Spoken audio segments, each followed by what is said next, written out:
and we are waiting for Mr. Sohail Madan from Delhi to join us.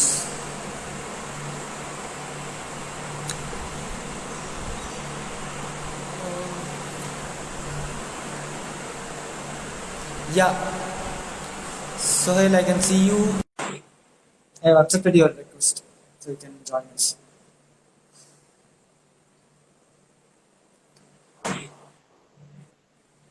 Hi Sharan, how are you doing? Hi, bro. I'm doing good. How are you?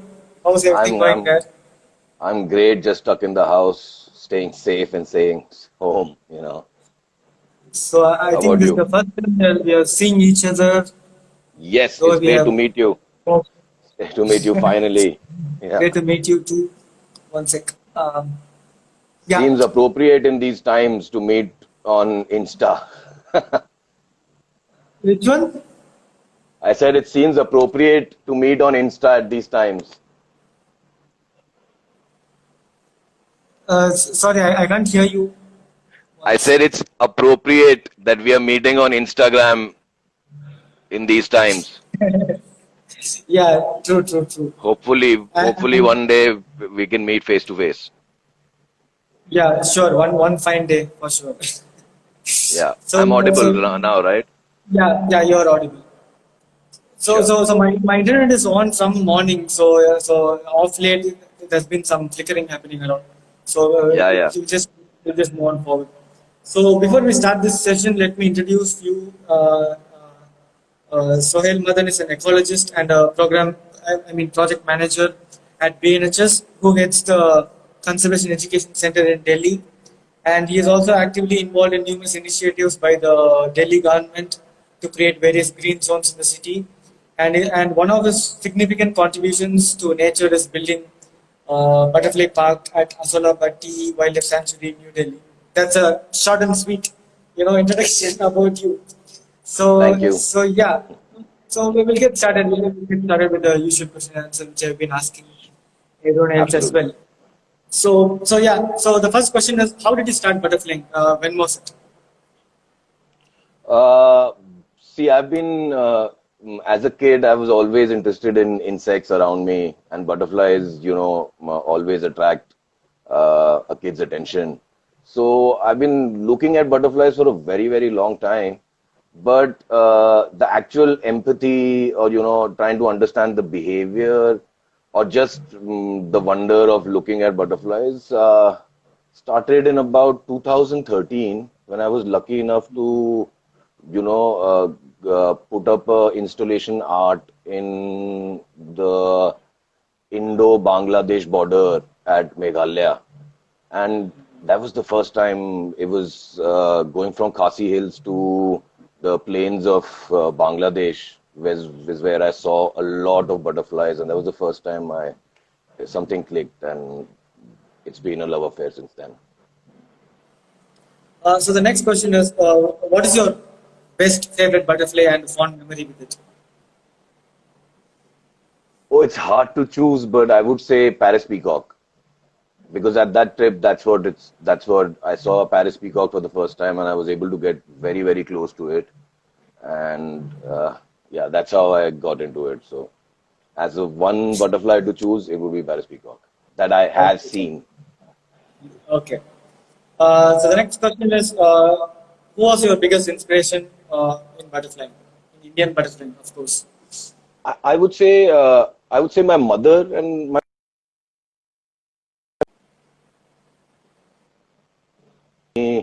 uh, to be outside to experience wilderness. But as far as butterflies go, I've been inspired by everybody on your poster. You, Sanjay Sondhi from Titli Me, Trust. please don't include me in No, that. you know that's how we got in touch, and you know how we started to Yeah. get to know each other. So yeah, even West Bengal, there's Nature Made. So everybody who's been working on butterflies, I try and follow everybody's work. NCBS, Krishna Kunte, and I think all of them, Isaac sir, Peter sir, all of them on your poster have been an inspiration, and I try and keep up with everybody's work. And the next question which I would like to ask you is, tell me more about the butterfly park which you have. initiated inside Asolabati Wildlife Sanctuary. And Okay. tell me how it started and more about the butterfly park. Yeah. So we went to the Delhi Forest Department with a proposal to build a butterfly park as a visitor attraction.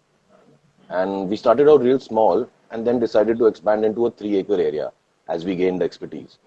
And now we've recorded over 90 species there in the last 3 years. And we started work there on 2014 and it opened in 2017. So it's been the butterfly park is where I learned my butterflies and meeting people. For that, we went to all the butterfly parks that were at that time that were there in India.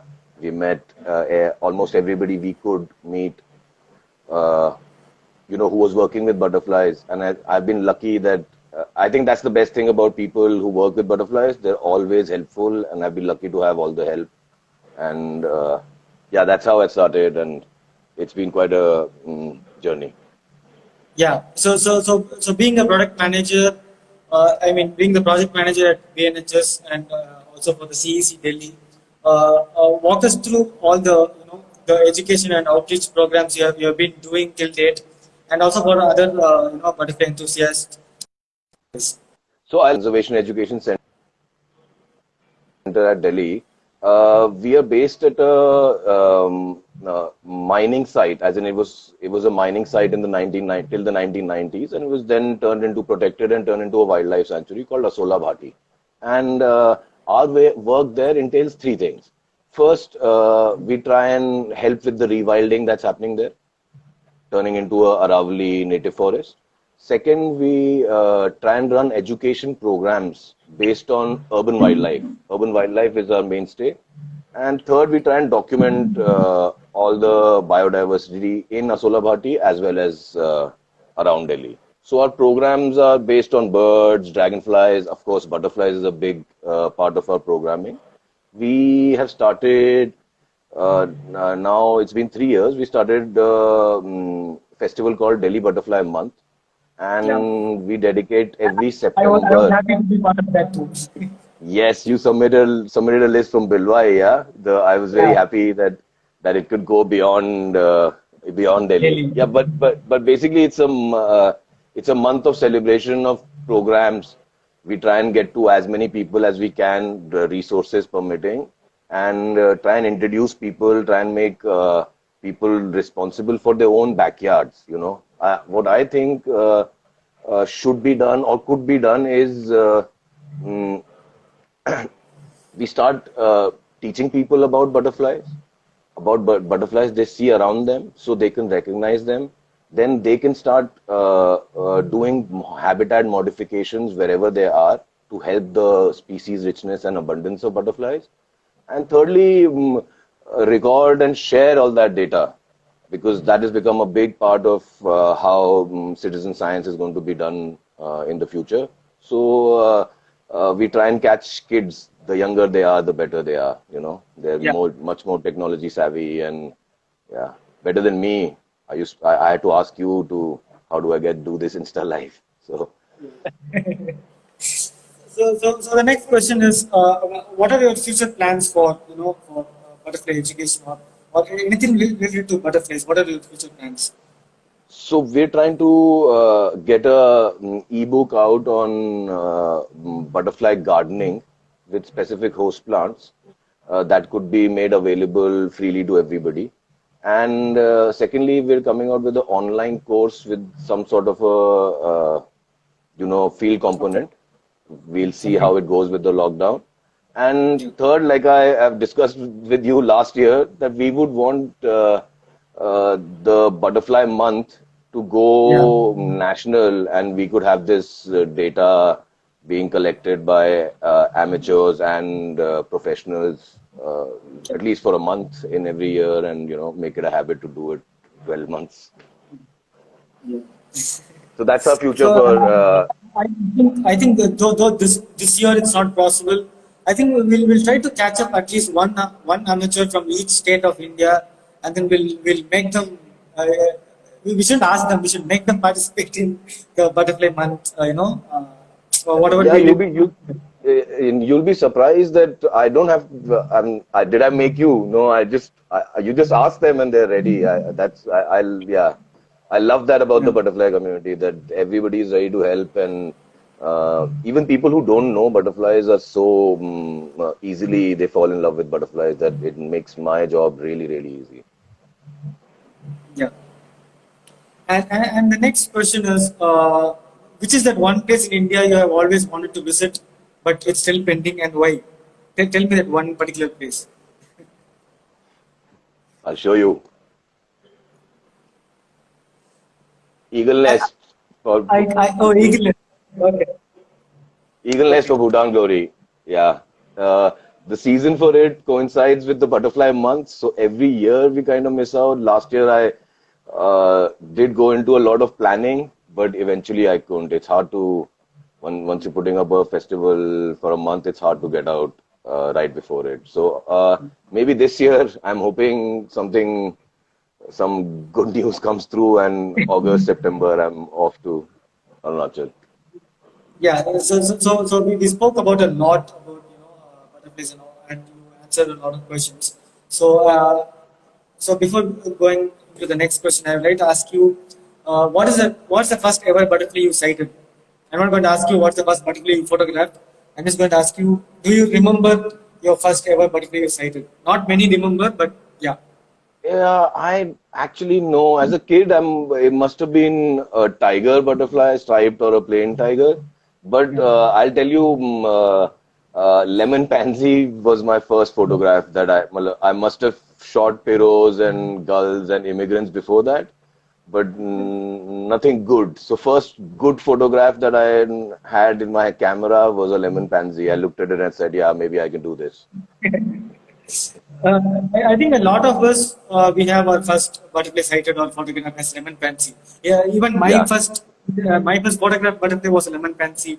Even Isaac Sells Yes, first yes, I butterfly heard was today. lemon pansy. Even yours is lemon pansy. Yeah, it's the most diverse butterfly species across the country.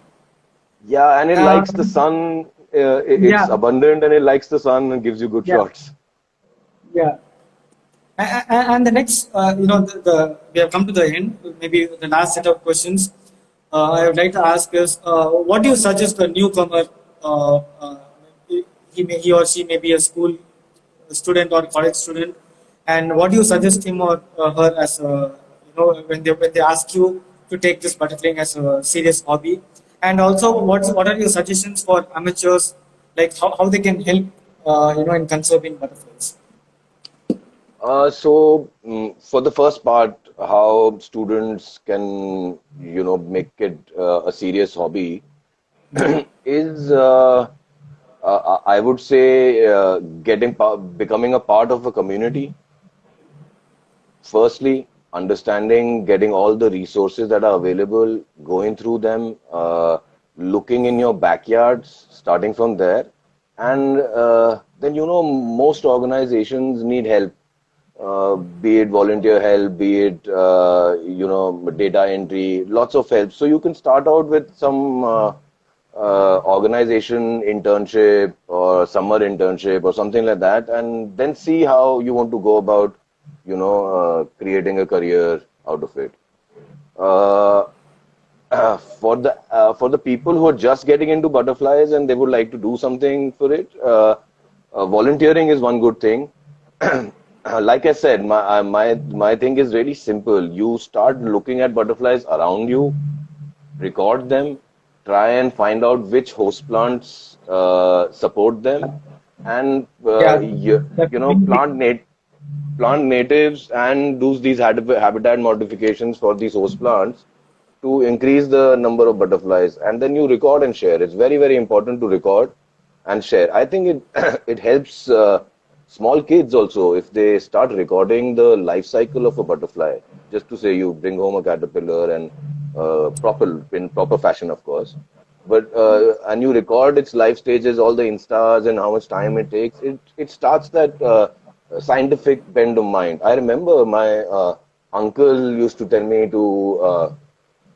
When I was a kid in fifth standard or something, to write down the uh, temperature and weather and every day for 2.5 years, I've written down temperature and weather of whatever the news channel would say at that time.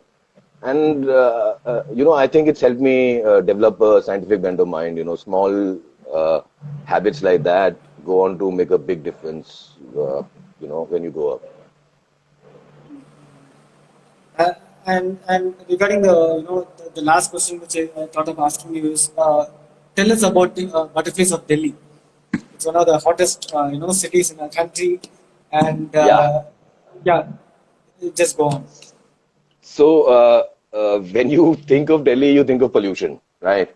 So, people won't think that it has more than 100 butterflies. Delhi lies on the uh, uh, cusp of Yamuna floodplain and the Aravali. So, two different types of biomes, and you have a different set of butterflies inhabiting both, as well as these urban areas nowadays have a lot of nectaring plants and all that. There's ample opportunity to see butterflies. The special ones, I would say, that have been recorded over the last few years have been the tropical flittery, the chocolate pansy, Okay. uh, the dingy swift. Chocolate pansy, is it that rare in Delhi? Yes, yes. So there have been 3 records over the past 4 years. Oh, okay. The It's one of the one stand of the the my it's one of my the favorite one are the Arabs, the Salman Arab and the small Arab. They're my favorite ones in Delhi. We okay. wanted to make the butterfly, Delhi state butterfly.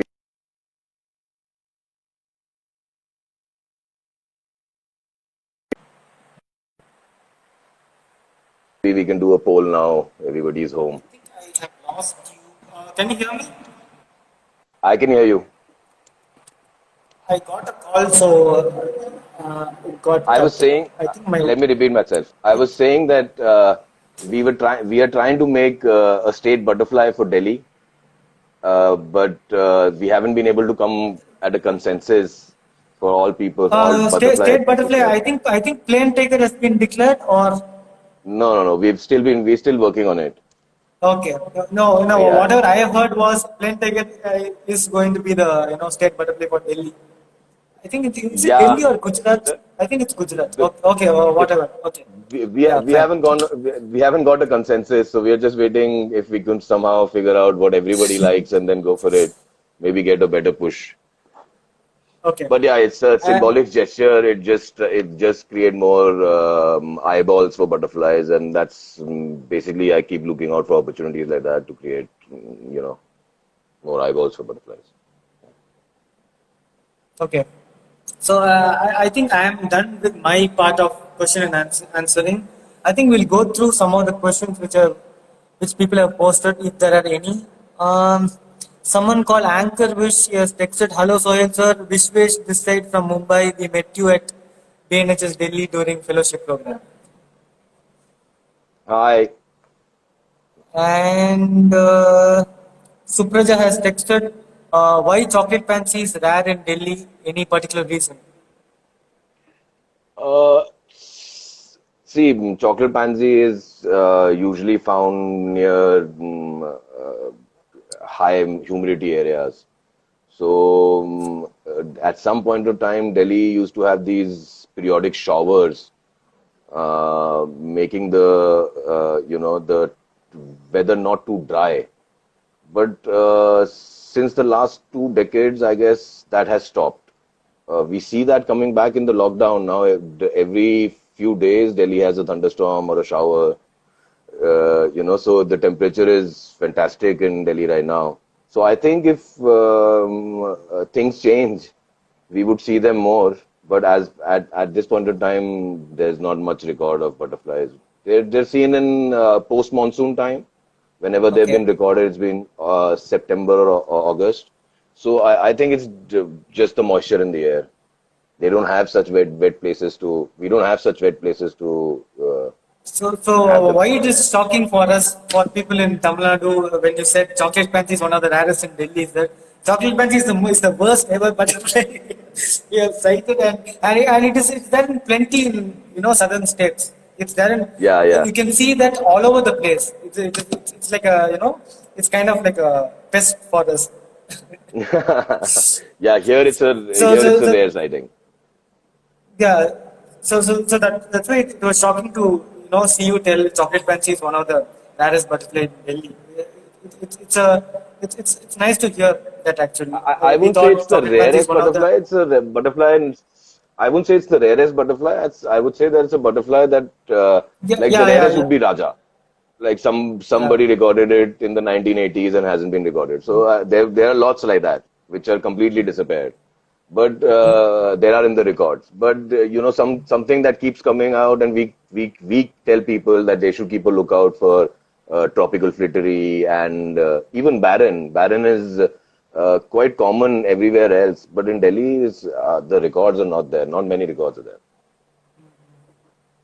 And Nagraj from Coimbatore, he has texted. We have thousands of chocolate fancies in Coimbatore.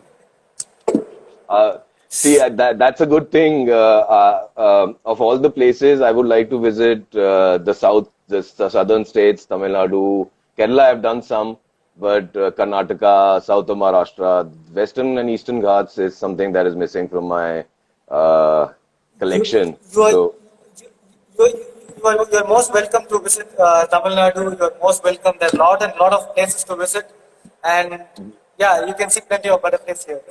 I'm already excited. Some good will come and out of the lockdown, and I can be there. and any more questions? So a lot of people Instagram live is just like you. It's new to them. So once they click my the live option, only the older sessions comes first, and then the last session comes next. So It was happening to me yeah. too. So this will be up for the other 20, for the next 24 hours. So people who have not joined, they'll obviously be watching this until tomorrow. And we don't have any more questions. If there are any, please. If you have any doubts regarding butterflies of Delhi, please feel free to contact Sohail Madan either via WhatsApp or Instagram him, or even Facebook. He'll be happy to assist you and tell Absolutely. you And any more questions, and any more help about regarding Delhi butterflies. butterfly Yeah, habitats? Yeah. Any help yeah, people need requiring technical support or any other help making habitats or just getting lists of plants or butterflies or something like that? I'm always ready to help. We've been doing that for the past 2 years, trying to make a corridor, a urban corridor, connecting the north part of North Forest in the north to the forest in the south in Delhi. There is a very small place, yeah. So for that, we have made over 50 butterfly habitats with the help of RWA schools and stuff like that. And we're always looking for more people. It's very you just have to take the responsibility to take care of it. We'll help you out in taking care, but we provide the plants, we help you plant them, we tell you all the information. We can give you a lot of support if you come forward to develop a butterfly habitat of your own. yeah. So it was so nice talking to you, Sohail, bro. And before we end this session, thank you so much for joining. Thank you so much for accepting, to join this first of its kind Instagram live with a lot of people around in and around India to join me. And also I would like to meet you someday. Hope at least next year for sure. If you want to come to South India, please do come. Please do visit. I'll be always available to take you around for butterflying. And yeah, thanks again. And before we end, let me take a last question. It is by Supraja. She's asking any butterfly garden in Delhi or any peculiar place where you can see more butterflies in Delhi. So, of course, I would say a solar butterfly park at Solabhati Wildlife Sanctuary is a good place to see butterflies. Then there's Aravali Biodiversity Park uh, in Gurgaon, which is also a good place to see butterflies. There are a few other biodiversity parks that have been made by DDA. You can check them out online. There are quite a few places now in Delhi to see butterflies. Even this is a personal question. Even I wanted to know. So currently, how many butterflies are there in Delhi? There's been a paper 2 years ago after we started the Delhi Butterfly Month. There's been a paper which has recorded 115 species, but we go by a list of Wow. 101. Okay. That's nice. So, yeah, we have come to an Uh, end, and thank you again, before you go, Sohail, for Sharan, joining. I would like to say that this is really impressive, and I'm happy and honored that you put me on such a esteemed list. I don't think I belong there, but I'm honored and I'm really thankful to you to give me such a platform. And please keep continuing this. We don't need a lockdown to keep in touch and get to know what others are doing. I was on this Instagram feed for the whole day today, and it's been, yeah, I feel like I know most of the people I haven't met. Yeah, so thank you so much again, and thank you for joining. So,